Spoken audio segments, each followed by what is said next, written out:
27 March কাতারের Lusail iconic stadium আবারও ইতিহাস লেখার মঞ্চ প্রস্তুত। যে স্টেডিয়ামে একসময় বিশ্বকাপ ফাইনালের উন্মাদনা দেখেছে ফুটবল বিশ্ব, সেই একই মাঠে আবার মুখোমুখি হতে যাচ্ছে দুই মহাদেশের দুই চ্যাম্পিয়ন। একদিকে ইউরোপের পরাশক্তি স্পেন ন্যাশনাল ফুটবল টিম, অন্যদিকে বিশ্ব champion Argentina national football team. আর আর্জেন্টিনাকে নেতৃত্ব দেবেন ঠান্ডা মাথার কৌশলী কোচ লিওনেল স্ক্যালোনি। লুসাইলের সেই রাত কি আবার নীল সাদা উৎসবে রঙিন হবে, নাকি স্পেনের টিকি টাকা পাসিংয়ে থমকে যাবে আলবি সেলেস্টেদের গতি?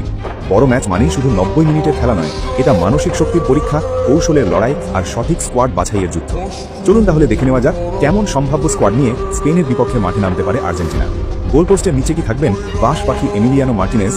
বড় ম্যাচ মানেই এমিলিয়ানো মার্টিনেজ। পেনাল্টি হোক কিংবা শেষ মুহূর্তের সেভ, তিনি প্রমাণ করেছেন চাপ যত বাড়ে তার পারফরমেন্স তত উজ্জ্বল হয়।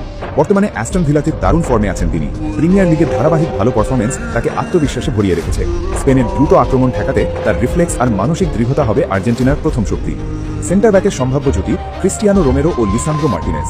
রোমেরোর আগ্রাসী ট্যাকলিং ও লিসান্দ্রোর বল কন্ট্রোল, এই কম্বিনেশন স্পেনের ফরওয়ার্ডের জন্য বড় চ্যালেঞ্জ।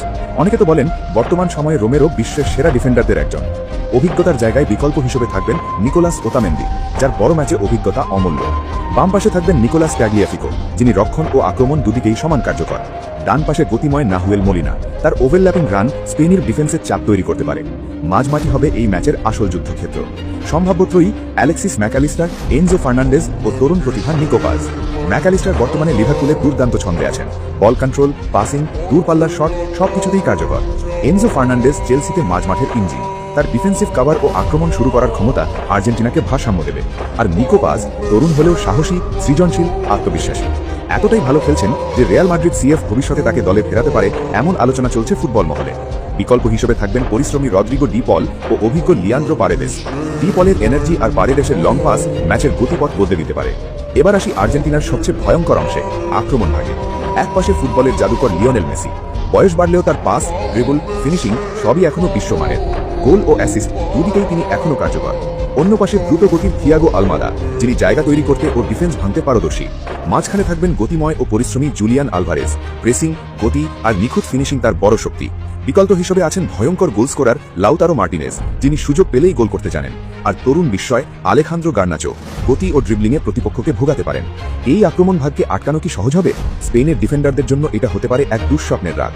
তবে মনে রাখতে হবে, স্পেন ন্যাশনাল ফুটবল টিম বর্তমানে বিশ্বের হট ফেভারিটদের একটি। তাদের বল দখল, পাসিং নেটওয়ার্ক আর তরুণ প্রতিভারা ম্যাচের গতি নিজেদের নিয়ন্ত্রণে নিতে পারে। তাই এই ম্যাচটা হবে কৌশল বনাম কৌশলের লড়াই। স্পেন যদি বল বেশি দখলে রাখে, আর্জেন্টিনা খেলবে দ্রুত কাউন্টার অ্যাটাকে। আর যদি ম্যাচ ওপেন হয়ে যায়, তাহলে গোলের বন্যা দেখতেও পারে দর্শকরা। সব মিলিয়ে প্রশ্ন একটাই, এটা আর্জেন্টিনার সেরা সম্ভাব্য স্কোয়াড? গোলপোস্টে নির্ভরতা, ডিফেন্সে আগ্রাসন, মিডফিল্ডে সৃজনশীলতা, আক্রমণে জাদু, এই কম্বিনেশন সত্যিই ভয়ঙ্কর। এই দলকে আটকানো সহজ হবে না, কিন্তু ফুটবল অনিশ্চয়তার খেলা। 90 মিনিটে এক মুহূর্তই সবকিছু বদলে দিতে পারে।